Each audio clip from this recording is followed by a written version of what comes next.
Hey everybody, Ryan Neff here. Welcome to another The Line of Scrimmage with Ryan Neff. I'm Ryan Neff. It's great to be with everybody this evening.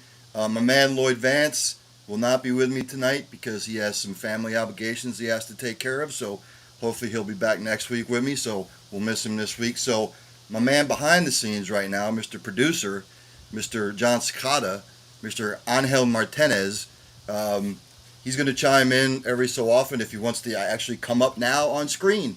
By the power of magic, he'll be able to come up on screen live with me.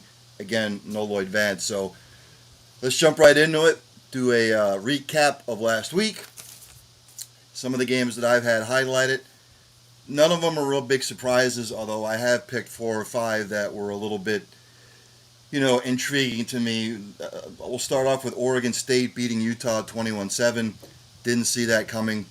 Thought Utah would play well. Unfortunately, there he is, Angel Martinez. Yeah, and hit the brakes because you forgot the most important part. I said it. No, the intro. I said, I'm Ryan Neff. It's great to be with everybody this evening.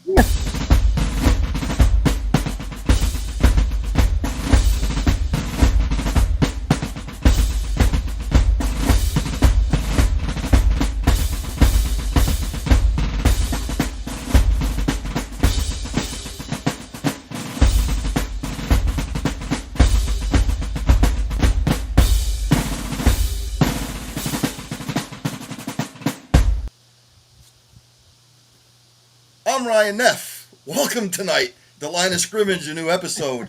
I'm Ryan Neff. It's great to be with everybody this evening. As you can see, over here to the left or right, I'm directionally challenged. Angel Martinez is joining me, a.k.a. John Scicata. Lloyd Vance not with me this week. He has some family obligations, so hopefully he'll be back next week. Angel is kind enough to jump on with me. He's normally behind the scenes producing the show, which he's still producing it. He's on with me now, so he'll chime in every once in a while. A lot of big games last week, so let's just jump into it. I've got 3 or 4 games that I need to recap. The first one being Oregon State beating Utah. This was a surprise to me. I thought Utah's defense would come to play, and they did. But unfortunately, Utah, again, without their quarterback, Cam Rising, I don't know how long he's going to be out. He is coming off that ACL injury. But Oregon State's defense, which didn't show up against Washington State 2 weeks ago, decided to show up this past week. And again, the thing with the pack, I call it the Pack Zero now because we don't know how many teams are going to be in it and what's going on. They normally tend to be beat up on one another throughout the year. This is normally why they don't make the college football playoff, is just because they beat the hell out of one another, much like the Big 12. So, and then the thing with Utah is they said that their plane got in late and other stuff was going on. So, big win for Oregon State. Utah, one loss. They're still in the thick of the Pac-12 race, Pac-0 race, Pac-12, Pac-0, whatever. Doesn't matter. Hopefully they'll be able to bounce back, Utah. Again, they need Cam Rising back. I knew at some point they were playing with fire, and I knew some point not having Cam Rising was going to bite him a little bit, and this particular week it did. So, again, Oregon State, big win. They're back in the thick of everything. So, hopefully Utah can bounce back. Hopefully Oregon State can keep the momentum. Second game I had down here, Notre Dame goes on the road at Duke, and I thought that they would pull away. It was further from the truth than that. Duke played them tough, which tells me where this Duke program is right now. Notre Dame coming in, off that Ohio State loss. There's probably a little bit of a hangover, but Duke played them tough. It was only 21-14. Notre Dame, you could sort of tell as the game was going on that there was that hangover from the week before. It's when you have a loss like that, it's hard to get the team back up. So, right. You and Lloyd, you guys or LV, as he's known here on the show, but you guys had mentioned last week, obviously, looking at Duke as and everybody knows, for all intent purposes, they're known obviously for basketball and also for lacrosse because they've really stepped up the lacrosse program. But you guys have mentioned that they probably wouldn't fare as well against Notre Dame, and that Notre Dame would end up being a blowout. So just like you said, if I can just piggyback on that, it does show how well that this Duke football is actually trying to rise up within the ranks here. Yeah, I mean, and the fact that they were catching Notre Dame again off that loss to Ohio State, that was crushing. They Notre Dame lost that game on essentially the last play of the game. So, and anybody who's played sports and you have that kind of loss, it's hard to get up the next week because you're thinking about that loss. And Duke, when they beat Clemson opening weekend, that gave this program and this team all the confidence they needed. They played Notre Dame tough, and it's not going to surprise me if Duke makes a little bit more noise throughout the season in the ACC. They've got it going in the right direction. You can just sense it. You can feel it. You can sense the confidence. So Notre Dame needed this win. They still just have one loss. It's to a top 5 team in Ohio State. So Notre Dame will still be in the mix toward the end of the season. If they can continue to win as a one-loss team, they might make a push for one of the top 4 teams in the playoff. We'll see. Um, then I get to USC and Colorado. Lloyd and I talked about it last week. I said that I knew Colorado was going to throw up points, and they did. USC's defense is not good if you've watched them all year long. USC had them down 48-20, and they had to hold on. And I got to give kudos to Deion Sanders and his coaching staff and the team for not quitting. Because when it was 48-20, they could have quit. And USC was doing everything they could to hand the game to them. Again, I think Washington's the best team in the Pac-0. But, I've got to give kudos to Colorado for battling. USC looked fantastic through 3 quarters of football. And all of a sudden, they just took the foot off the gas. And, Kalen Williams was spectacular. Shedeur Sanders was spectacular. I didn't think Colorado was going to throw 41 points up. I know USC's defense isn't great. But, for this game to only be 48-41, to me was a surprise. I don't know, Angel, I don't know. You heard Lloyd and I talking about it last week about this game. We figured that Colorado would get the hell beat out of it, and Right. it just didn't happen. USC let them back in the game. They did. And for Colorado, again, for what Deion Sanders is doing with that program is absolutely amazing. Because you guys had, the points that you guys made last week, and I was sold that obviously USC was really going to manhandle them the way they've been playing this season. And not taking anything away from Colorado, because obviously Colorado has been holding their own, which they did apparently in this game as well. But I wish, I'm trying to find the right words here, but with the way Deion's group is going right now, could they still? I don't know if they'll be possibly bowl eligible, but for the way that this group is going, for what he did last year, obviously in his previous college camp, to compare to what he's doing this year, I don't know what he's done as far as different. I don't know what he's done as far as a playbook, but everything he seems to be doing here with Colorado, they've been in the thick of thins. And for some reason, they don't give up. And I think he talked about it in either the post game or sometime this week, saying that his guys are out there to play. He's he's putting a winning formula out there on the field, and he wants to show them to give up on themselves. And it showed obviously in the game that it definitely did show. Yeah, unfortunately, Travis Hunter, one of their best players, he's going to be out at least a couple more weeks. So I think that injury he sustained 2-3 weeks ago, a little bit more serious than what they first thought. But, when you look at Colorado's schedule the rest of the way, now they're playing Arizona State this weekend, which they should win. Then they've got Stanford. Stanford's way down. They should win that one. And then they go through a gauntlet at the end of the year. They've got to go to UCLA, tough. They've got to play Oregon State at home, tough. They get Arizona at home, and Arizona's playing better than expected. Then they finish out. They've got to go to Washington State, and then they've got to go to Utah. So for them to become bowl eligible, they have to win 6 games. That's a tough Don't schedule. It's a tough schedule. I don't know what's going to happen. I think if they go 5-7 after Hmm. what they've been in the last 5-6 years, I think that would be considered a success. When you talk about USC, if they can't shore that defense up, I mean, if they when they play Oregon, Oregon is going to lay the wood to them because Oregon and Washington right now for me are tops of the conference. Then maybe Washington State and USC, and then the rest.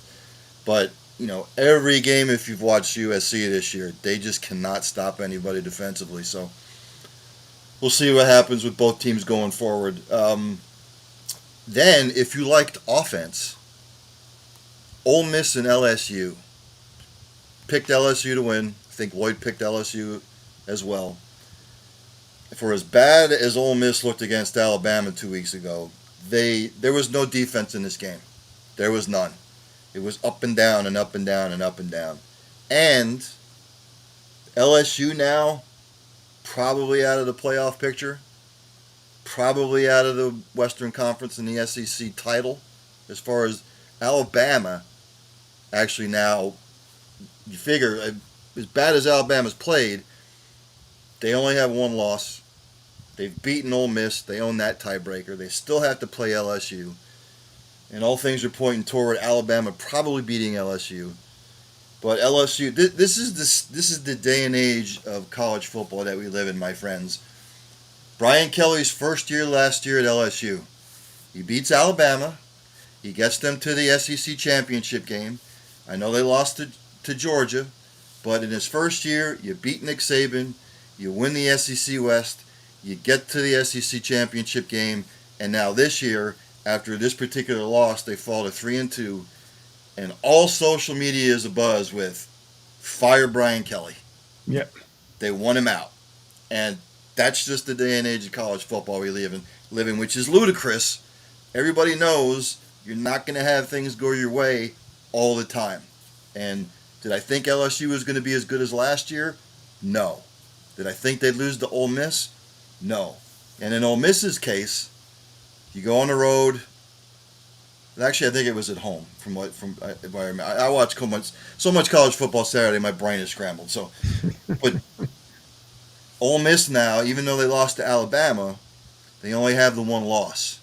So if Alabama slips up somewhere and Ole Miss continues to win, then maybe Ole Miss sneaks into the picture as far as the SEC championship game. No, but again, no defense, up and down the field, offense galore. It was just if you like that kind of football, this game was for you, Angel. I don't know if you, in your busy schedule, you know, watched anything or caught highlights or whatnot. No, but I didn't get the opportunity to watch the game, but I am kind of surprised though with LSU obviously being a powerhouse just what maybe 2 seasons ago, if not less than that, and to watch the university going in a complete opposite direction. And again, your head coach Brian Kelly's only going to be able to do so much, but as you just stated, and it's no different in the NFL. Let's get that one straight because the NFL is the same way too. I mean, you take a look at Denver, for example, and Chicago, and you see what happens there. All of a sudden, it looks like Sean Payton's going to losing his job. Bears have everything in control, and you see what happens with Denver. So with LSU, kind of on the same foot there is that just a couple years ago, and we know LSU have not too many years shy of winning the NCAA title, but it amazes me that it's just not the same powerhouse that we've just seen a couple seasons ago. And is it the head coach Brian, or is there a collaboration of things that are going on there at LSU? Well, I think based off what happened last year, I think that the fan base and Tiger Nation probably expected big things out of this year, and you sort of have to put you gotta calm down a little bit. Yes, they beat Alabama, like I said. They won the SEC West, and then you're playing in the SEC championship game against number one Georgia. With all that success in your first year, people and fans, Tiger Nation are expecting bigger things the following year. But again, new era with the transfer portal, which I just saw on the news that the NCAA has come out and said that There's a limited amount of days now, and there's a limited amount of people that can enter the transfer portal, so they're putting a limit on that. I knew that was eventually going to happen. But with the transfer portal and everything else, it's really a new age of college football where, you know, kids at some of the bigger schools, let's say LSU and Alabama, they don't start, they're not getting playing time. And Ole Miss and Duke, they might pick these kids out of the transfer portal and say, hey, come over here. You'll start right away. And you see it in games like Ole Miss LSU, Notre Dame Duke. I mean, 20 years ago, Notre Dame blows out Duke. LSU blows out Ole Miss. But it's a different era in college football. So, and then the final game that I have from last week, again, Georgia. Georgia. You struggle, you struggle, you struggle. They got off to a slow start again against Auburn. And as championship teams do, they battled back. And the game, 27-20 was the final. Georgia's defense is not what it's been in the past. Auburn ran for, I think it was 204 yards I saw. Auburn came to play. And again, you're back-to-back national champions. What do you think's going to happen week in and week out? You're going to get everybody's A game. You're not going to get a slouch. Even when they played South Carolina. South Carolina is a middle-tier team in the SEC. You're going to get their best shot. Now, they're passing the tests. A win is a win, no matter if it's a blowout or if it's ugly or no matter how you win the game. But Georgia cannot continue the slow starts because eventually it's going to bite them. And again, I understand it. You lost your defense to the Philadelphia Eagles, basically. I mean, Yep. basically that's what it was. You lost your, two-time national championship quarterback in Stetson Bennett. So, again, you have that kind of success. The fan base and everybody else is just expecting it to roll along as usual, and that's just not the case. But, again, I got to give credit to Auburn. Came to play. Hugh Freeze, I think, has that program pointed in the right direction. But again, Georgia, if they continue to struggle and they continue the slow starts, eventually it's going to come back to bite them in the butt. So I know, Angel, you try and follow as much as you can.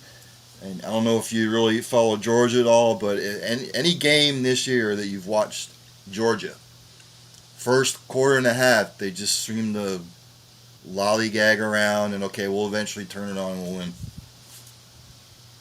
So they're basically like the Eagles of the North, which is the Eagle Bulldogs, if you look at it. But it's the same way, again, slow starts. How many times are you going to be able to get away with having a slow start, and especially when you have teams, like you said, coming off a national title win? How many teams are going to start catching up to exactly what you're doing if you're not changing things up? It is going to catch up on you. And then the slow starts are on both sides, whether it be an NCAA or the NFL. It's the worst thing that can happen. Eagles, and I'm just going to refer to it just because we had mentioned here a little bit ago, but the Eagles have we saw it against Washington, slow start, and Georgia continues to do the same thing on the remaining schedule. I mean, they can forget about defending that national title because slow starts do not obviously win games. And if that's going to be your formula, and if you believe that's going to be your formula coming up until the end of the season, you're going to find out all these other teams are just going to figure out ways to beat you and make you even slower coming out of the second half. So Georgia, I guess, needs to really wake up. I understand they did lose a lot of their defense to the Eagles, and they're probably going to lose it again this season. No surprise there. But yeah, slow starts do not win games. Yeah, and it's not like they're, first week of the year they played University of Tennessee Martin. Okay. Then you played Ball State, and you struggled early, but you laid the wood. Then you played South Carolina, you got down, and then you had to come back for a 24-14 victory. You played UAB, and you struggled against them early. You won 49-21, and then last week 27-20. And they really haven't played anybody yet, to be quite honest with you. Auburn was the first real test. They passed it, but they have a tough Kentucky team coming up this week. Then they go to Vanderbilt, which normally is a win. Then you got to play Missouri, Mississippi, and then Georgia. That's their gauntlet. And They get Missouri at home, they get Mississippi at home, and then they have to go to Tennessee, and Tennessee will have revenge on their mind, and then obviously always at the end of the year they follow up with Georgia Tech. So um, many major tests coming up for them. So that's enough about week 5. Now let's get to week number 6, the top 25. First game that I have on the schedule here is, and of course, got to send a shout out to my man Ronnie Gent for he'll probably either be at this game or he's going to be watching this game. So we got number 25 Louisville at home against number 10 Notre Dame. Notre Dame is a 6.5-point favorite. Obviously, Notre Dame with the one loss to Ohio State.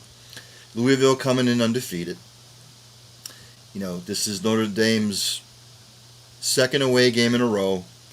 I think maybe, again, the Ohio State loss, looking past Duke, ahead to Louisville. Notre Dame is probably going to come to play. I think Louisville will give them a battle. Again, 6.5-point spread. Vegas giving Louisville a lot of love. It's a tough game to get a read on. Is the Notre Dame against Ohio State going to show up, or is the Notre Dame against Duke going to show up? Because if the Notre Dame against Duke shows up, Louisville will beat them. My apologies to my man RG, but I'm going to say this is going to be a really close game. But I think Notre Dame will eke it out. I'm going to say I can see this game being like 28-24 on hell. Ooh, 24. I'm gonna go with, okay. So to play devil's advocate, and obviously for our NFL analyst Ronnie Gent, I think Louisville will actually come to play Notre Dame if they struggled last week against Duke, as you have stated. Uh, I don't think they pull it off. I think they struggle once again this week, but struggle to win, not to, obviously the loss for me will come to Notre Dame, and I think Louisville wins this one. Again, throwing a score out there, maybe 21-17, unless Louisville for some reason runs the house. But I'll go with Louisville. All right, so mark this down at 6:54, Wednesday, October 4th. Angel Martinez selects Louisville as his pick. Hey, I could be wrong. Hey, it's really for me sort of a pick'em game. I know Notre Dame's favored by almost a touchdown, but to me actually it's more like a pick'em game. Um, Louisville might have a little bit of home advantage, so we'll see. I hope it's a good game for everybody's sake. Then we go to number 24 Fresno State. They are at Wyoming. Tell you what, Fresno State, Jesus.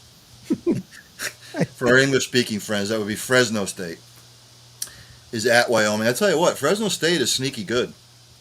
5-0 on the year. Wyoming's 4-1. Fresno favored by a touchdown. Fresno State has looked really good on both sides of the football.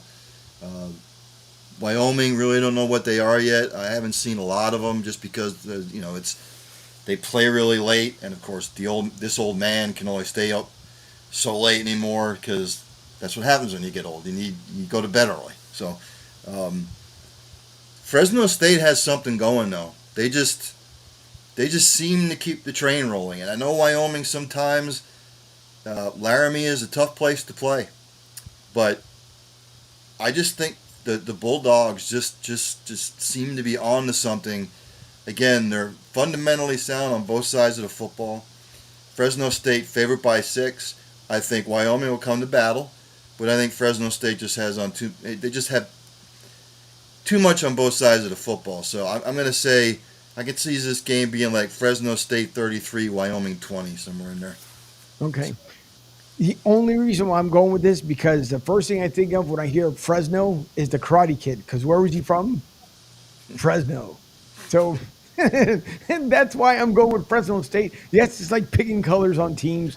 And again, because I haven't paid a whole bunch of attention to college football, but no, I think Fresno State ends up taking this one. I'll agree with you on that behalf. But it could be another tight game. But this one, I think I'll give it to Fresno, and I might even go with a blowout again with this one, 35-13 Fresno State. All right, my man Angel with the pick there. 35-13. I'll mark that one down. Yeah, and then I'll laugh at myself when I get it completely wrong for next week's show.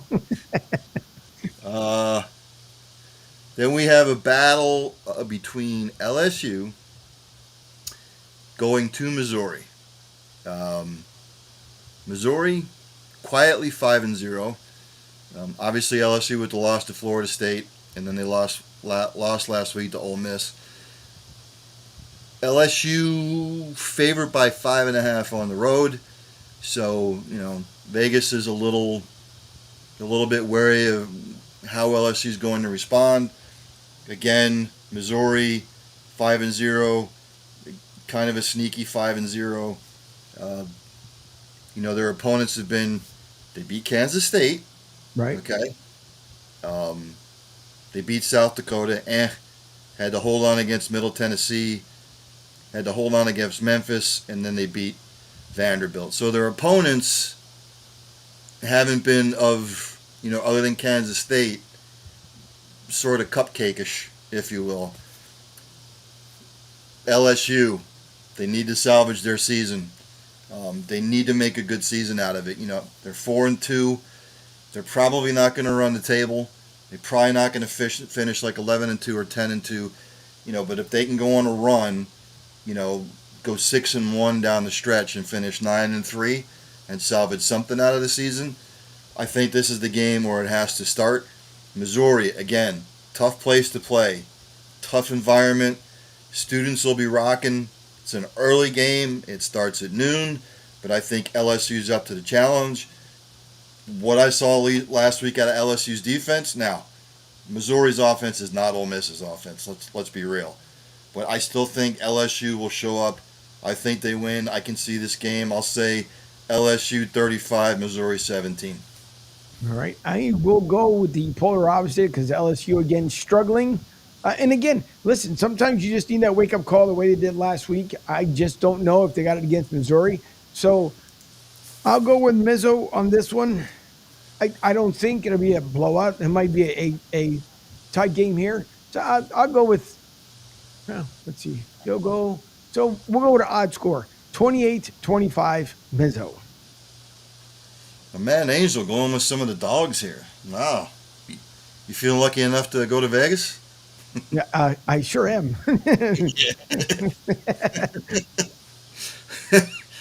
Next game on the schedule that I have here is number 17, Miami. They are hosting Georgia Tech. Miami's hosting Georgia Tech. They're favored by 21 at home.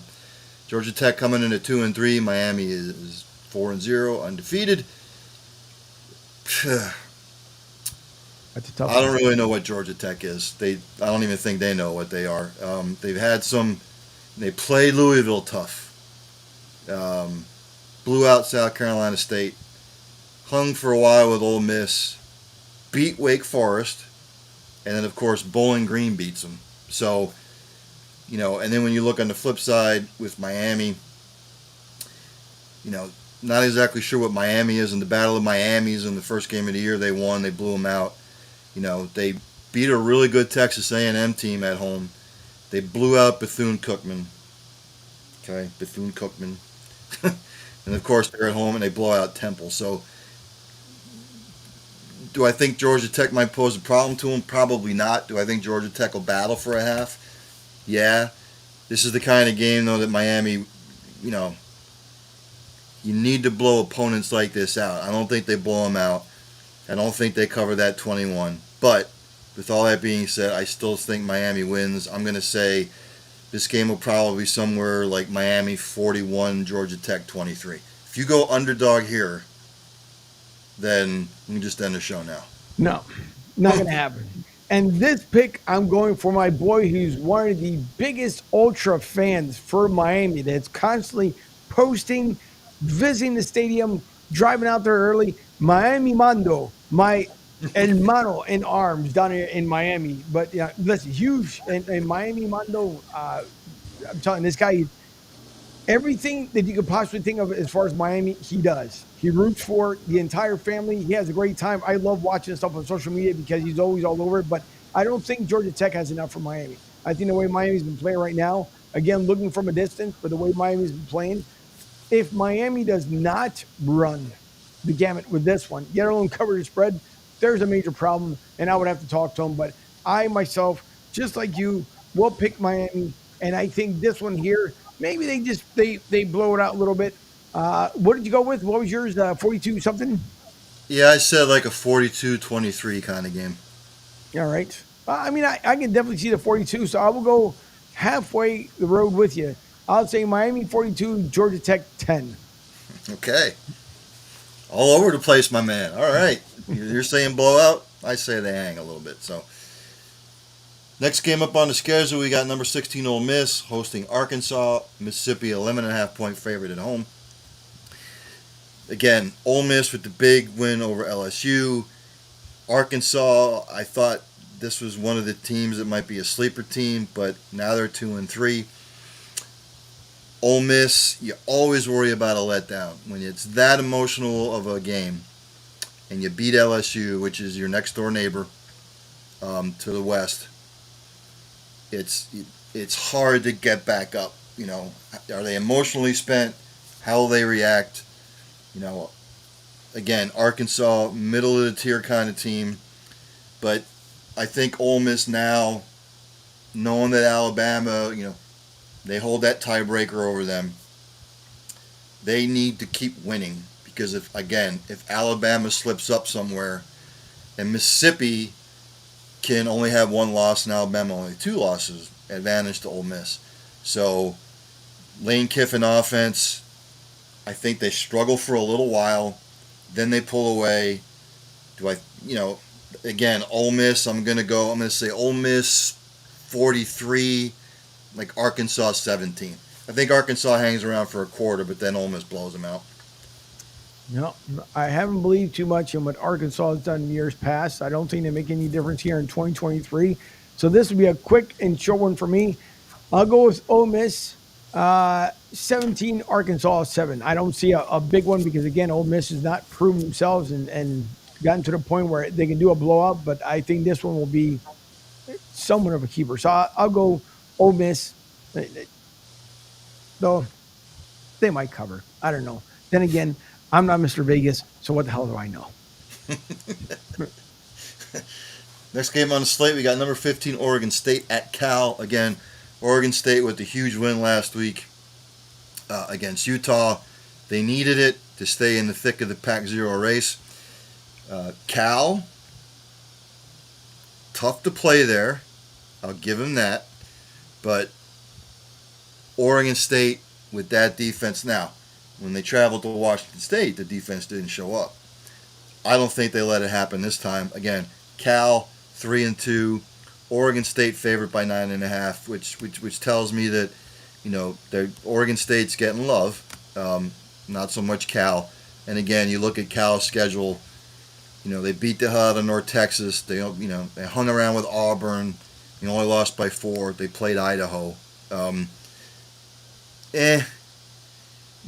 Then Washington blows them out, and then they have to hold on against Arizona State.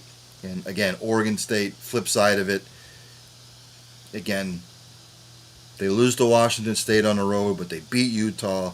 They handled San Jose State. They beat the hell out of UC Davis. And, of course, they played a tough San Diego State team, and they won that football game. So, defense travels. I don't think they'll make the same mistake going into this game that they made going into Washington State. I just think Oregon State's too much. I think that defense is going to put the clamps down on them. Cal defensively isn't too bad. Oregon State doesn't try to wow you on offense, but I don't see how Cal can hang around. So I'm going to go Oregon State 38, Cal 14. No, I don't think as far as Cal has enough either, alone the entire state of California to beat Oregon State. So I will go with Oregon as well. Make those ones short and sweet. So this one, it's a pick 'em. I'll go 21-16 Oregon State. All right. Taking the under, huh? Yeah. And the next game I have on here is Syracuse at number 14, North Carolina. Syracuse, losing to Clemson last week. Big win for Clemson to get back on track there. Uh, Syracuse didn't really know what they were all about. A lot of people were waiting to see what they look like against Clemson. Again, much improved program, but you got a Clemson team that's down, and you lose to them at home. So, North Carolina, Drake May, is he still a Heisman candidate at this particular juncture? Probably not. But again, North Carolina had to bye after beating Pitt on the road. I think again, North Carolina defense is a lot better. They know what they are offensively.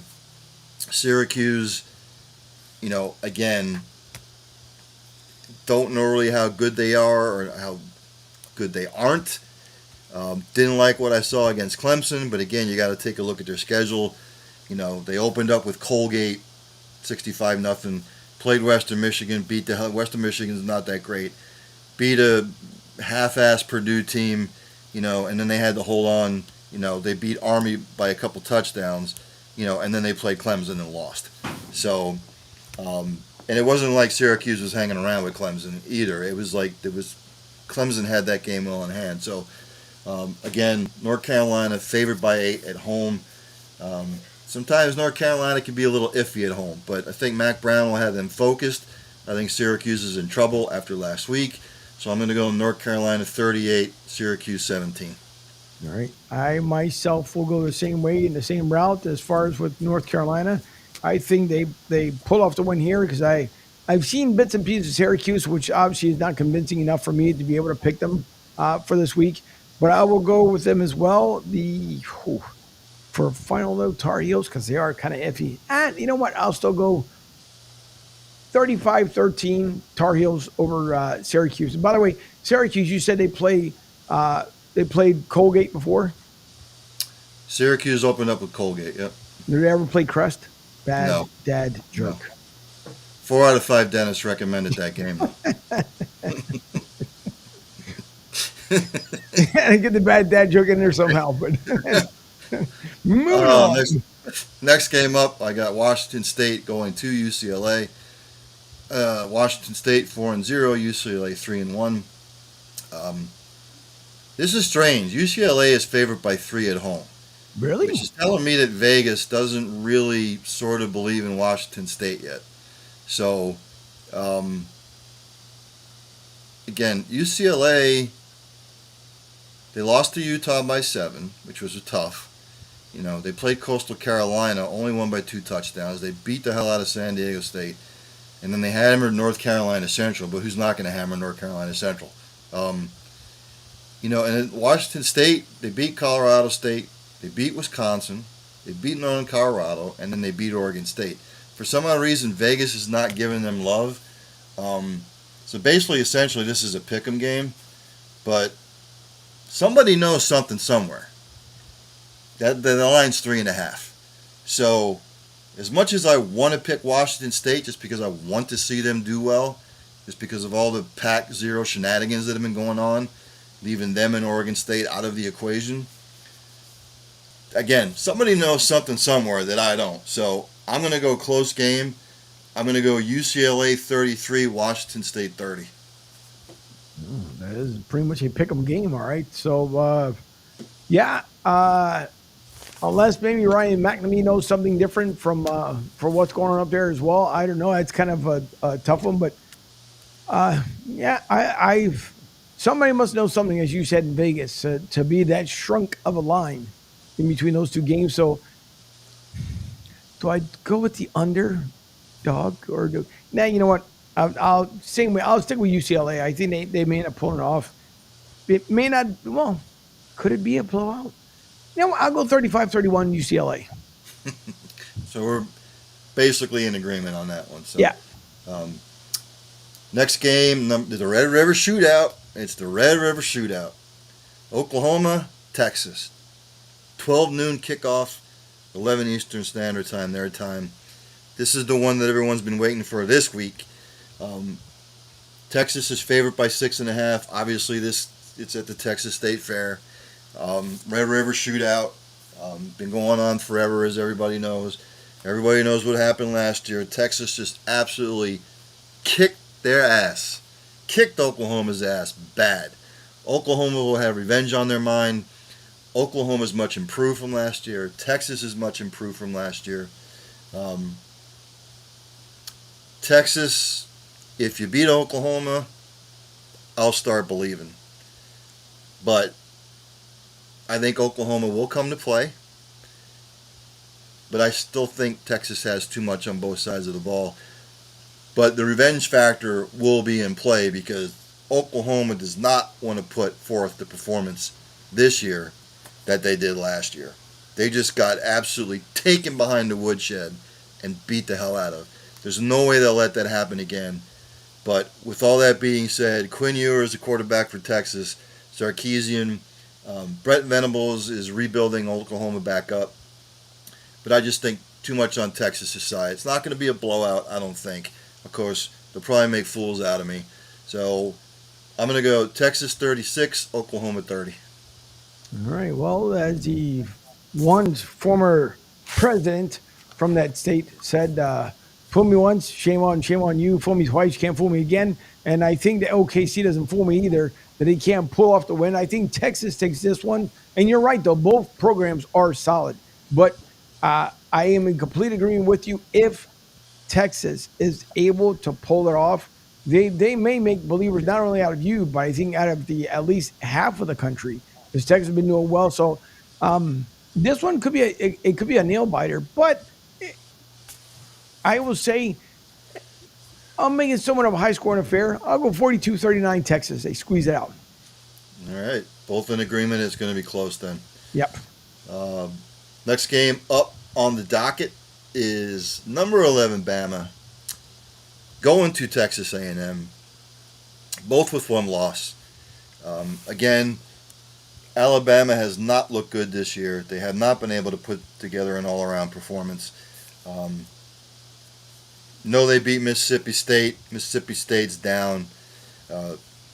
Beat the hell out of Middle Tennessee State. It's normal. They lose to Texas, obviously, and we all know what Texas is now. Struggle against South Florida. Who knew? But then you go and beat Ole Miss. And I know it was 24-10, but the game wasn't really that close. You look at Texas A&M. Beat New Mexico. New Mexico's a bad program. You lose to Miami on the road, and then you beat a good Auburn team, you beat a decent Arkansas team, and then the other game was Louisiana Monroe. So Alabama's favored by 1.5 on the road. So Vegas is starting to believe in Alabama a little bit more. I think had Alabama really, really struggled against an Ole Miss, the spread might have gone the other way. Right. But I'm just not impressed with what Alabama's done up to this point. And I know Texas A&M, the 12th man, College Station, game will be rocking. It's a 3:30 afternoon game. My upset special of the week. I'm going Texas A&M 29, Alabama 24. Wow, that is an upset special, especially coming from you. Someone needs to write that down, call Vegas, and let them know what Ryan just said as far as the upset. But I would almost have to agree as well because Nick Saban, I don't believe is the Nick Saban of old. I don't know why. You figure they struggled against USF, pull off the win, but they struggled against USF. Obviously, USF with a brand new coaching program here in the University of South Florida and Tampa area. So. I know it's tough. Texas A&M has been playing street. You know what? But I'm gonna go. I'm gonna go the other way. I think that Saban somehow or another pulls it off. May not be pretty. Might be the ugliest win ever. But I think Bama holds off Texas A&M. I don't think it should be as much as a high scoring affair people think. So I'll go 17-14 Bama. All righty. Next game up, we've got. I got to pull it up here. Oh, yes. Number 9 USC hosting Arizona. Obviously, USC with the hold-on victory last week against Colorado. Arizona actually played Washington tough. Arizona is a sneaky good 3-2 right now. They really are. I like the way they're playing. I like the way the program's headed. USC favored by 21.5. Look, we know USC is going to throw up points. That's just what they do. The offense is almost unstoppable. Um, Colorado did stop them in the second half last week. USC didn't have the same oomph. When you get up 48-20 and you feel like you're in control of the game, sometimes you let off the gas a little bit and then you let another team back in. That's what happened. I think Arizona hangs around. Look, Caleb Williams is going to do Caleb Williams' thing. He's still a front runner for the Heisman to go back to back, first time since Archie Griffith in 74-75. But USC offensively can't be stopped. Arizona will throw up points. I don't think USC covers, but Arizona will have a hard time with that offense. So I'll go USC 44, Arizona 28. Wow, finding a high scoring game. So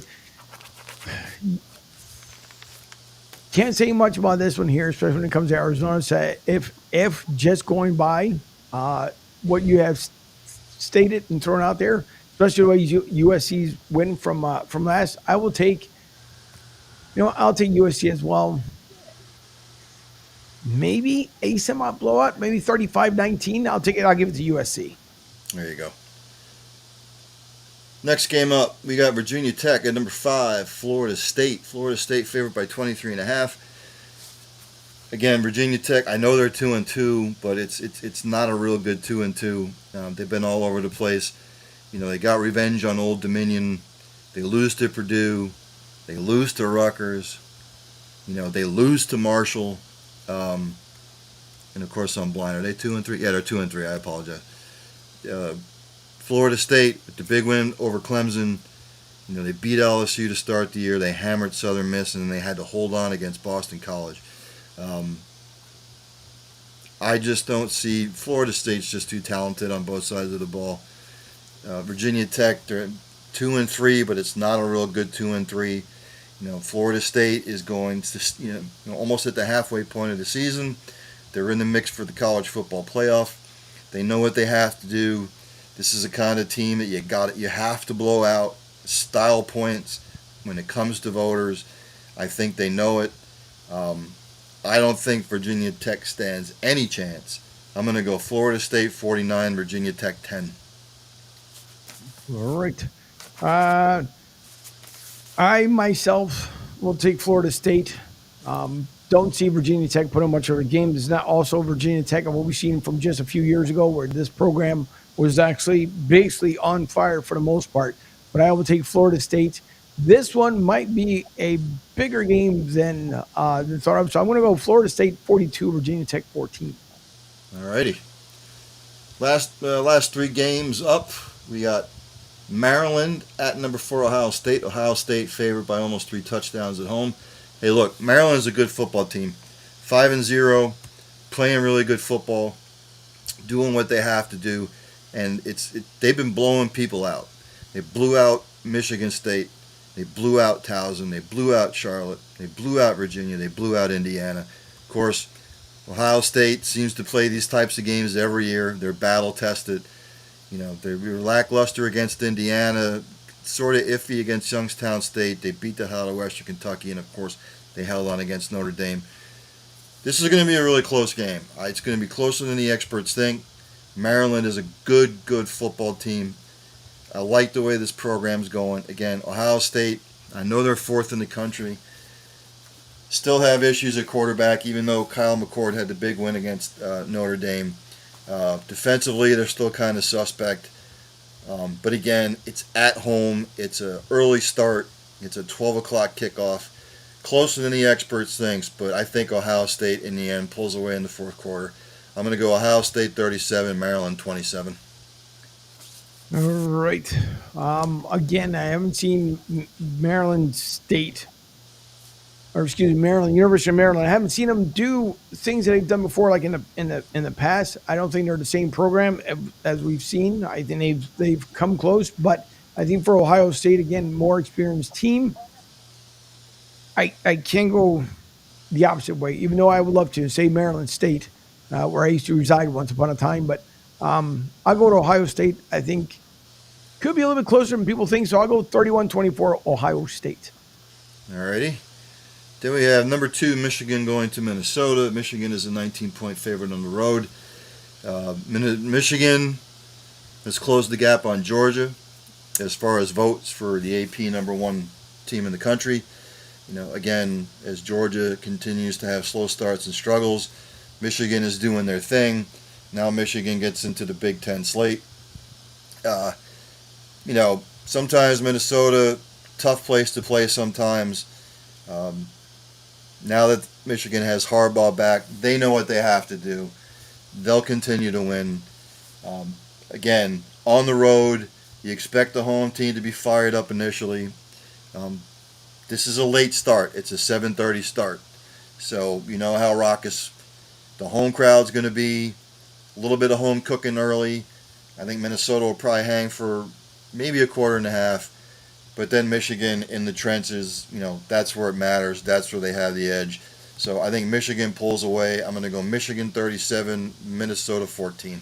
Well, this is easy for me as well. So this will be a no-brainer with Harbaugh being back. It's just about damn near automatic win. So Michigan wins it over Minnesota, and I think with the presence of Harbaugh being back, I'm going to go 35-18, a lopsided score there for Michigan. There you go. And the last game on the slate, we've got number 20 Kentucky at number 1 Georgia. Both teams undefeated. Georgia's favored by 15 at home. I remember 2 years ago when both these teams were undefeated and everybody was talking about Kentucky being a possible contender, and they got between the edges there in Athens and they got their ass kicked. So not so sure that was a different team, different Georgia team than this is now. Kentucky has been impressive. They've got something going. Again, Georgia at home cooking, 7 o'clock start, between the hedges, at night, under the lights. These are the kinds of games they live for. Not blowout city. Kentucky will hang, they will hang, they will hang. So I'll say closer than that 15-point spread. I'll say Georgia 36 and Kentucky 24. All right. Well, this one I'm going to go the opposite way here, and I believe that Kentucky will put up a good fight along with Georgia, but I think Kentucky may edge them out just at the end. Maybe the final 3 minutes of the game, because again, the college compared to the NFL, the way these guys score back and forth is a little bit on the bizarre side and what they get away with. But I think for the fifth quarter podcast, folks, of Sandy Adams and Michael Wilson, I'll go with them because they are Kentucky favorites. So I'll go with Kentucky. Squeeze out at the very end. I'll go 38-35 Kentucky for the upset. So mark this down, October 4th, Wednesday, at 7:25 p.m. Eastern Standard Time. Angel Martinez takes Kentucky over Georgia, 38-35. We'll have to come back to this and play this snippet if it comes to pass, my friend. Okay. I'm putting $1 million down on Kentucky. Yeah. So last 5 minutes here of the show. A couple things I want to get to. Again, I had mentioned earlier in the show, NCAA shrinks the window for athletes to enter transfer portal. The rule change will impact all sports, give players 45 total days throughout the year to enter their names into the transfer portal, and they spread it out. It's too confusing to actually explain. You'll have to go and take a look at it yourself. It does apply to FBS and the FCS. The new 30-day window will begin the Monday after FBS conference championship games. So, again, it's the new era of college football, and now they're going to start tweaking it. So yeah, you'll have to go read the whole ins and outs of everything, because for me to sit here and try and explain it to you, I need a flow chart, and I don't have a flow chart. So, then also the NCAA Council permanently drops new player limit for football. So there is no limit. Prior to this rule change, FBS programs were limited to 25 initial counters per year, which essentially meant each program could bring in 25 total players each year. That total included high school prospects and transfers. and coaches were limited to 25, even if they were below the total scholarship limit of 85. So now it's unlimited. Um, again, it's it's just the new era of college football, and it's hard to keep up with anything. To be quite honest with you, I mean, some of this stuff. See, Angel, I'm old school.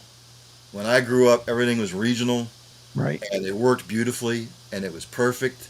And then it was the BCS, and then it was the BS, and then it was, and of course BSS, which is Broad Street South. And now you have this conglomerate of it's like a potpourri of crap. Is really what it is. You really want to boil it down to it. The NCAA and college football right now is a potpourri of crap, and that's all it is. And you're going to have to dip your hand into the potpourri of crap to try and understand it, because, yeah. Um, Iowa quarterback Cade McNamara, and I feel bad for this kid because he's been hurt a lot the last couple of years. Quarterback for Iowa, he transferred from Michigan. He is out for the remainder of the season with an ACL, and I really feel bad for him. If things in Iowa couldn't get any worse, it just did, because people are complaining about the offense, and rightly so. But yeah, I just feel really, really bad for him. And as we come here to the close of the show, I don't know if Angel's going to make any picks on his part, but this is the Mustaki. That's right, Mustaki. Authentic Heroes. And also Pete's Pizza. There's a Pete's Famous Pizza. It's Pete's Pizza. Pete's Famous Pizza. Pete's Yeah. Famous. Pete's Famous Pizza. So, last week I went 6-3, my friends, against the spread. I am 25-20 on the year, up to date. So here are my picks for this week. Army is a 3-point favorite hosting Boston College. There's a lot of people on Boston College. I don't like that. Usually when everybody's on the underdog like they are at Boston College, that's scary. So I'm going Army minus the 3. Florida State to 23.5 against Virginia Tech. This game is going to be a blowout. I love Florida State in this position at home. Then we have Liberty minus 20.5 against Sam Houston State. Sam Houston State, not that good of a football team. Liberty has something going. I like Liberty. And then I've got the Ohio University Bobcats. They're 26-point favorites. I believe, I don't remember who they're playing offhand. I don't have it written down because I'm an idiot. And then we have Toledo minus 19 hosting UMass. Why am I taking Toledo? Because UMass, if you take away the UM, is ass, because they're a really bad program. So, again, Angel, do you want to make any picks real quick, since you're a betting man? Not really. This one I'm going to go slide on by. All right. So, thanks, everybody. Again, another show in the books.